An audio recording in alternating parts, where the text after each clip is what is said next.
আমার শাহপুর রাজ্যের প্রজাগণ কেমন আছে তাহা কি আপনি জানুন? জানি জাহাপনা, আপনার রাজ্যের প্রজাগণ অনেক আনন্দের সুখে আছে জাহাপনা। সাব্বাস উজির সাহেব, আপনার কথা শুনে আমি খুবই আনন্দিত। কেন শাহপুর রাজ্যের ভিতরে লক্ষ কোটি প্রজা, হিন্দু মুসলমান বৌদ্ধ খ্রিস্টান, তারা সবই জানা আছে। তাই ওই প্রজাদের সুখে আমি সুখী, ওই প্রজাদের দুঃখে আমি বড় দুঃখী। এই সারে চলুন অধ্যক্ষার মতো সভা ভঙ্গ করে দিই, সরি দরবারে গমন করি।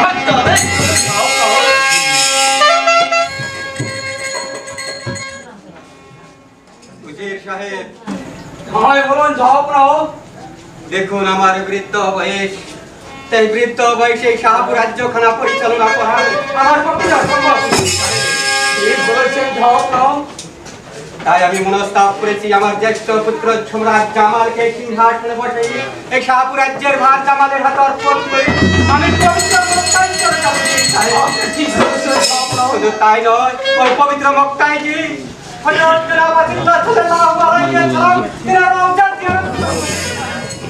এই তো বড় আনন্দের সংবাদ জাহাপনা।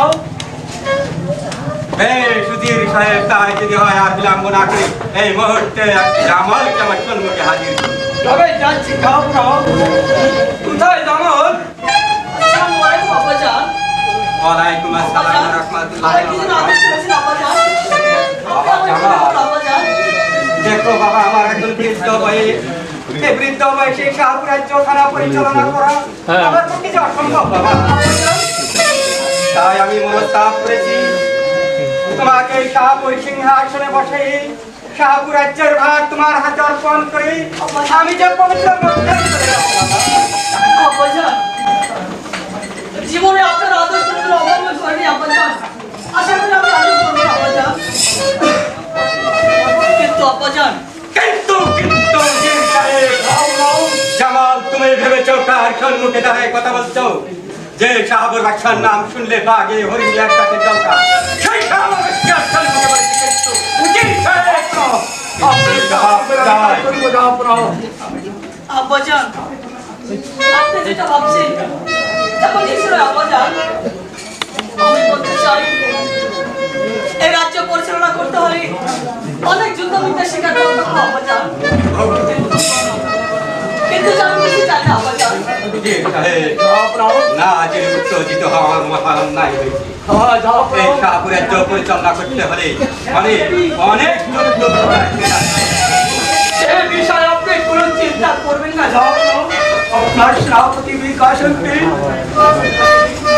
ওই তার সঙ্গে পাঠিয়ে দেন। সে থাকতে হয়তো ও ভালোভাবে যুদ্ধবিদ্যা শিক্ষা দিতে জাহাপনা। সাব্বাস উজির সাহেব, সাব্বাস, আপনার উদ্দের করুন। তাহলে আর বিলম্ব না করে এই মুহূর্তে সেনাপতি জাফর আলী আমার সম্মুখে হাজির। তবে যাচ্ছি জাহাপনা।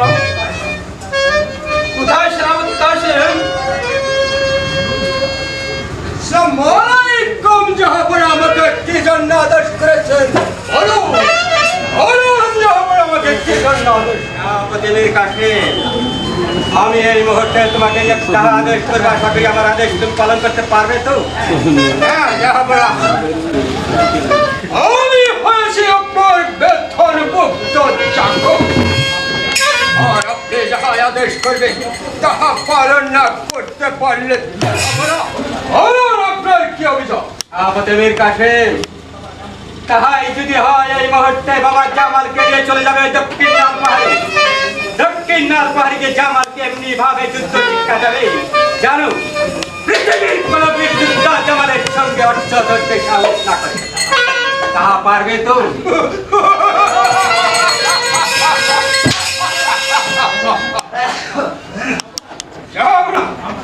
আমার ভয়ে পাহাড় পাহাড় নির্গুণ যাবে, আর আমি যদি না পারি তাহলে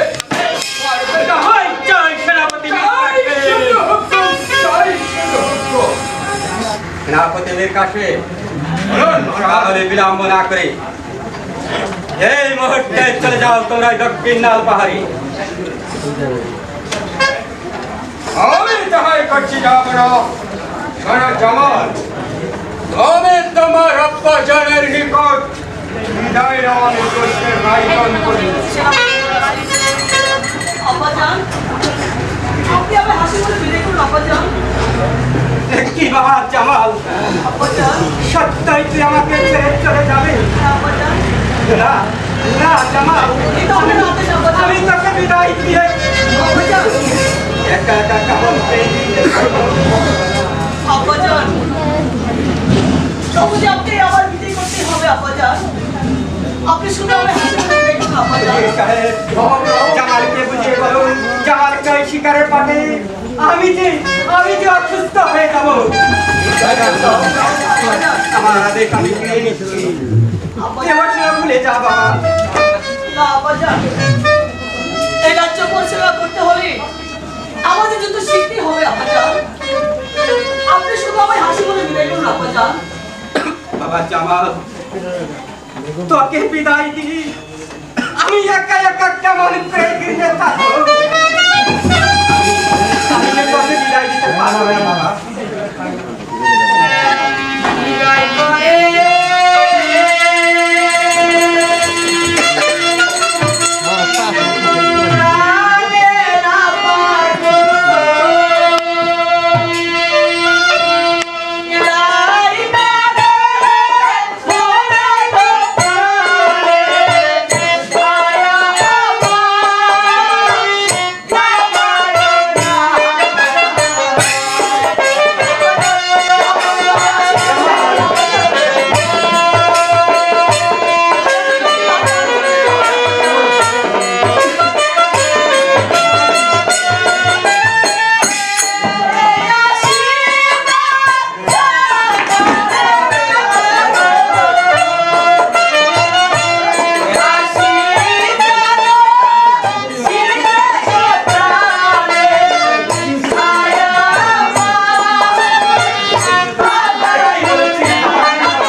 হ্যাঁ বাবা জামাল,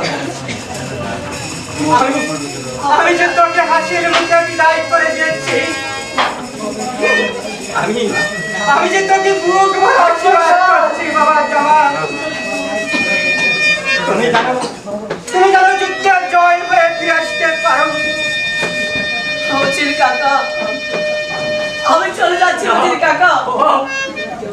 তুই চলে গেলে কেমন করে থাকবো বাবা? না অজির কাকা, কিন্তু যাওয়ার আগে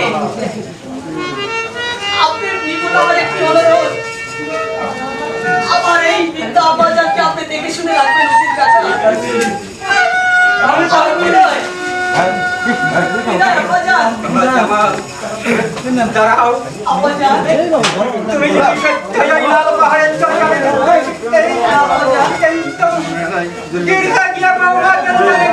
বিদায় নিয়ে চলেছে।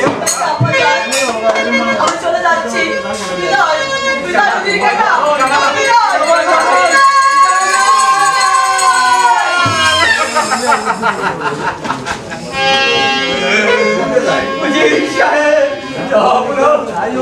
আমার মন মরেছে, আমি যেন জামালকে শেষ দেখা দেখিয়ে দিলাম। না না যাও না, আমায় তুই অমন কথা বলবেন না, আমার শরীর যেন অস্থির হয়ে যাচ্ছে। আপনি আমার বিশ্রাম করতে নিয়ে চলুন। ঠিক আছে যাও না, তবে চলুন যাও না।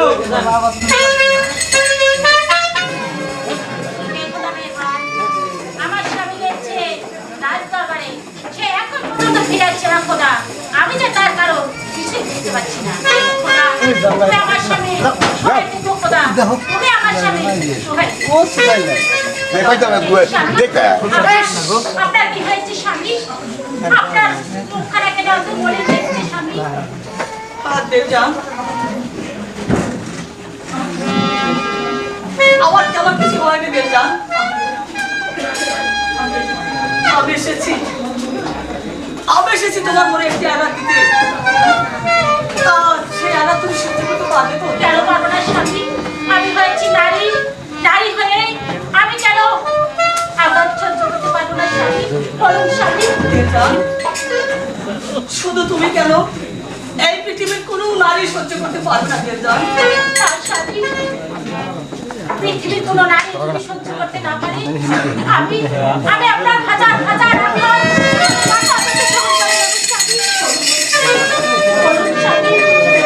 আপনি আমাকে কি আঘাত করতে চান স্বামী? বেজান, আমার আব্বাজানের আদেশ এই মুহূর্তে চলে যেতে হবে আমার ওই দক্ষিণ লাল পাহাড়ে। তাই তাই শুধু 3টি মাসের জন্য আমি শুধু তোমার কাছে নিকট বিদায় নিতে এসেছি বেজান। তুমি আমার হাসি মুখে বিদায় করো বেজান। বিদায়? তার স্বামী, আমি যে আপনাকে বিদায় করতে পারছি না স্বামী। আপনার বিদায় করতে স্বামী, আমার যে হৃদয় থেকে আপনি বিদায় করতে স্বামী। বেজান, স্বামী, তুমি একটু শান্ত হও বেজান। কেননা এই যে আমার আব্বাজানের আদেশ আমার যে অক্ষর অক্ষরে পালন করতে হবে বেজান। তার স্বামী, আমি বুঝতে পারছি না স্বামী। একটি নয়, দুটি নয়, 3 মাস আমি আপনাকে বিদায় দিই। আমি কেমন করে ফিরে বাস করবো স্বামী? বলুন স্বামী, আমি যে বিদায় দিতে পারছি না স্বামী। বিদায় দাও, বিদায় দাও, বিদায় দাও, বিদায় দাও, বিদায় দাও আমারে।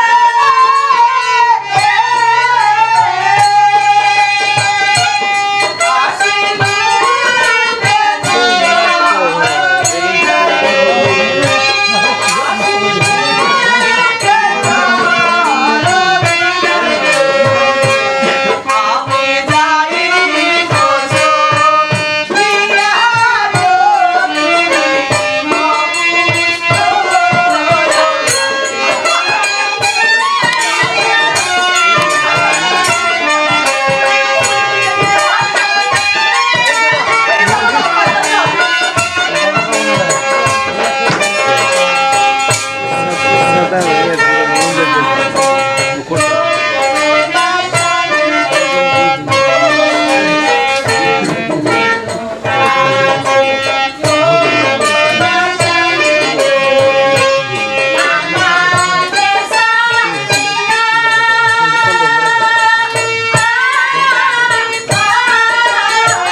না তেলজান, তুমি আমার বিদায় দিতে হবে তেলজান।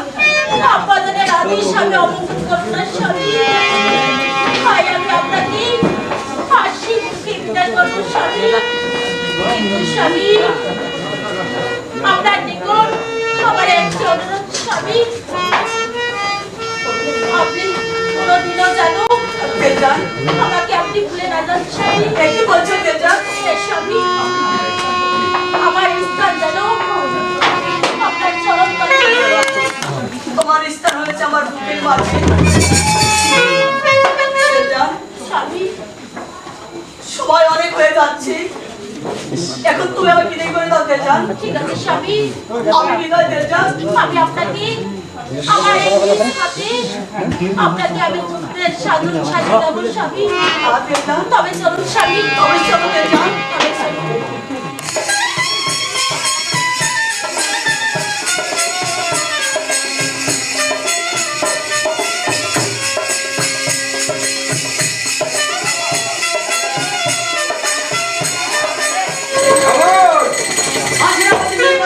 দেখতে দেখতে আমরা ওই দক্ষিণ নল পাহাড়ে এসে গেছি। হ্যাঁ সেনাপতি মীর কাসেম, তাহলে আপনি উপযুক্ত যুদ্ধ শিক্ষায় লাভ করুন। তাহলে অস্ত্র ধরো। সেনাপতি মীর কাসেম, আমি প্রস্তুত।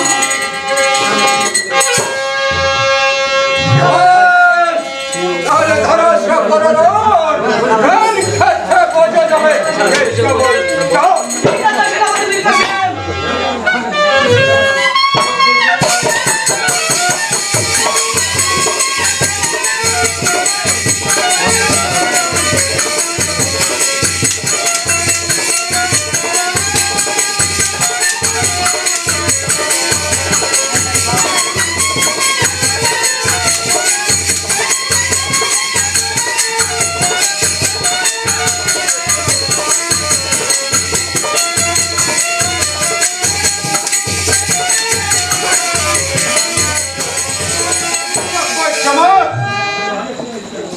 তুমি অনেক যুদ্ধ বিদ্যা লাভ করেছ,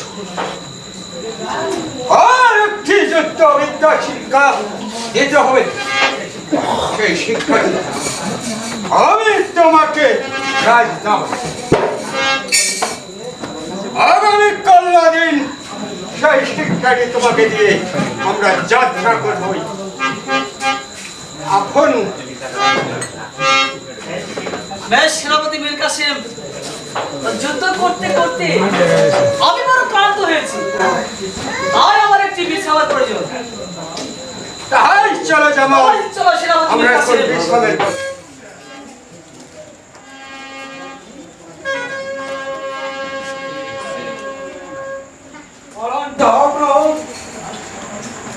আজ সকালে নবাব সাহেব মসজিদে ফজরের নামাজ পড়ি আমি কোরআন তেলাওয়াত করি। এমন সময় আমি দেখতে পাচ্ছি পিতামাতা আমার সম্মুখে হিজরত করে স্বর্গস্থানে চলে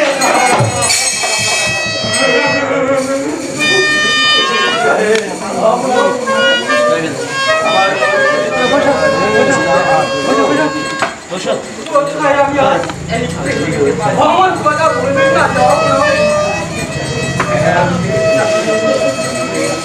এই পৃথিবীকে চিরস্থায়ী কেউ বেঁচে থাকতে পারে না। সবারই যে একদিন এই পৃথিবী ছেড়ে চলে যেতে হবে।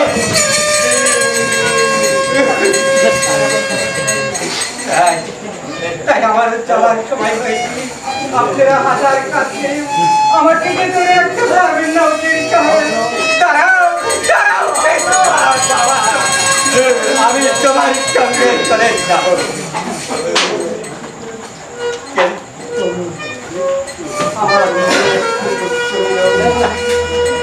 আমি মনে আশা করেছিলাম বাবা জামাল লাল পাহাড় থেকে বিশ্ববিদ্যা লাভ করে ফিরে আসছে। এই সিংহাসনে জামালকে বসে আমি নিশ্চয়কে জামালের রাজ্য পরিচালনা করার ওই তো ওই উপরালাইটা আমার ভাইকে ধরাইছে সাহেব। এই সাহেব এই মুহূর্তে আমার ছোট ছেলে আমার সঙ্গে হাজির। আমি তাই করেছি যত্ন। কোথায় বাবা কামাল, কোথায় বাবা কামাল?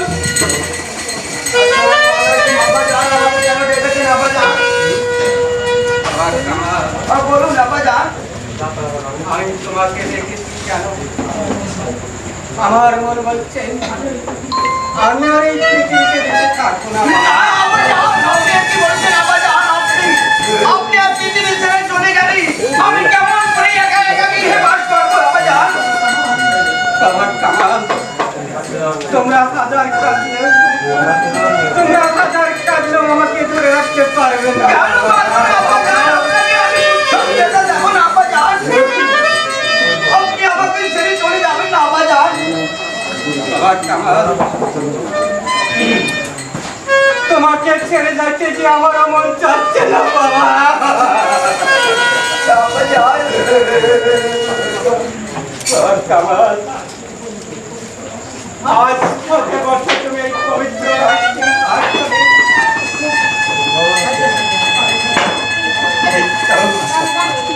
এই হলো আমার পবিত্র রাজ মুকুট, আমি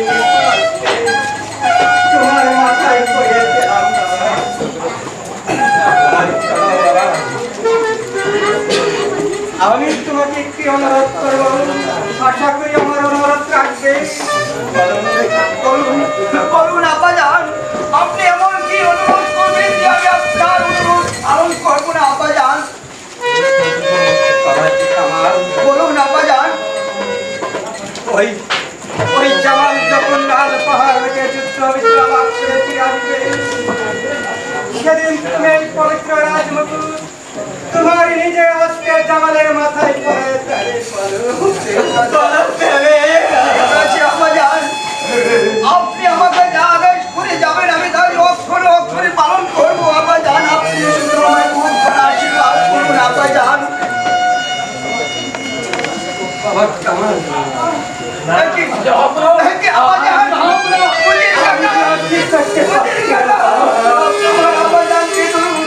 আমার আব্বাজান কেমন করছে? বলুন আব্বাজান। আমাকে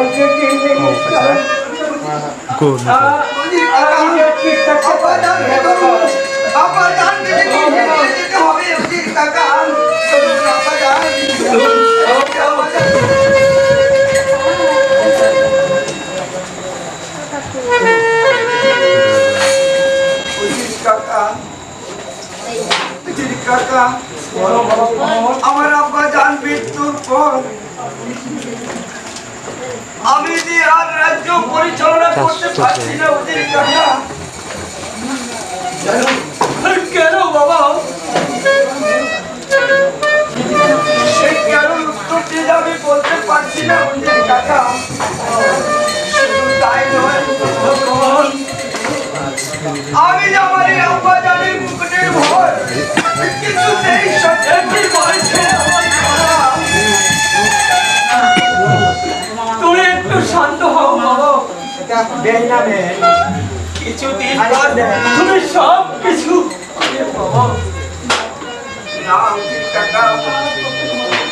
কাজ আর কখনো হবে না। তার চাপ নেই, মুহূর্তে চলে যান ওই দক্ষিণ লাল পাহাড়ে। ওই দক্ষিণ লাল পাহাড়ে যে আমার দাদা রয়েছে, আমার দাদাকে আপনি অতি শীঘ্র শীঘ্র করে রাজ দরবারে আনয়ন করুন কাকা। তুমি সে উল্লেখ করুন, চিন্তা করো না বাবা। আমি এই মুহূর্তে চলে যাবো ওই দক্ষিণ লাল পাহাড়ে বাবা।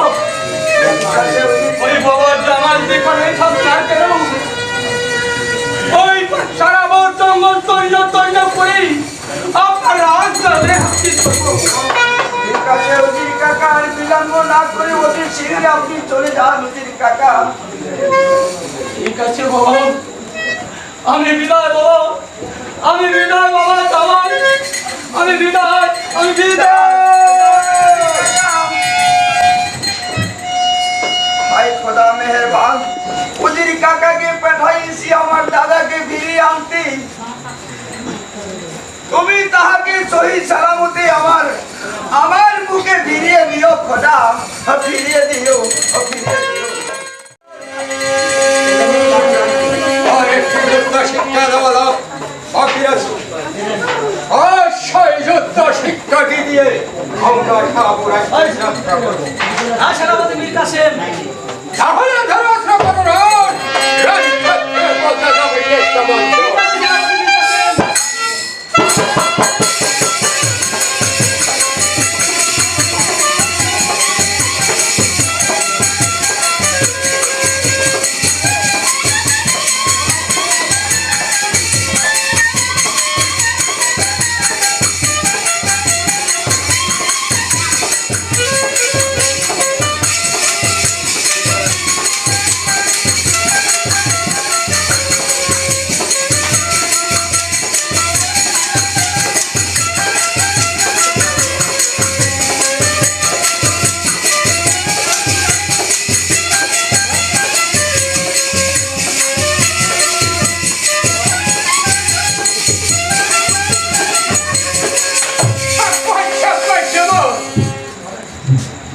আমি অনেক যুদ্ধ শিক্ষা লাভ করেছি।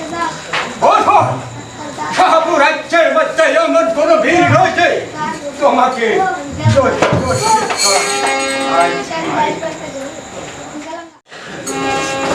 এখন আমরা বিশ্রাম করতে তবে ছিল সেনাপতি মীর কাসেম।